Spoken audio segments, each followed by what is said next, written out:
शिवसेना पक्ष आणि चिन्हासंदर्भात सर्वोच्च न्यायालयात आज सुनावणी पार पडली आहे। उद्या दुपारी 2 वाजता पुन्हा सुनावणी होणार आहे।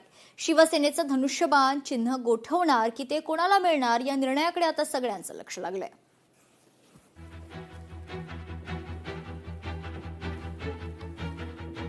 प्रत्येक कृती बेकायदेशीर,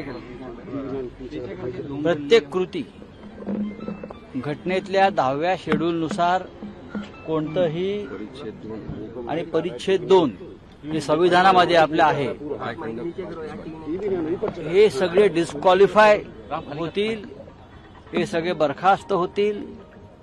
शिवसेनेचं चिन्ह आणि मूळ शिवसेना ही त्यांच्याकडे अत्यंत बेकायदेशीरपणे सोपवलेली आहे।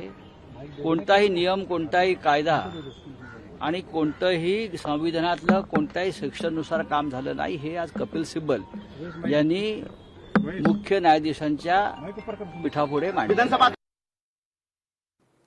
एक महत्त्वाची बातमी समोर येते। देशभरातील 2.31 लाखांहून अधिक पाणथळ जागांचे संरक्षण करण्यासंदर्भात सर्वोच्च न्यायालयानं बुधवारी दिलेल्या निर्देशानुसार नवी मुंबईतील पर्यावरणीय दृष्ट्या महत्त्वपूर्ण असलेल्या एनआरआय, डीपीएस आणि टीएस चाणक्य या पाणथळ जागांना नवी आशा निर्माण झाली आहे। इस्रोनं 2021 मध्ये नकाशात समाविष्ट केलेल्या या पाणथळ जागा आता न्यायालयाच्या निर्णयाच्या संरक्षण कक्षेत येतील।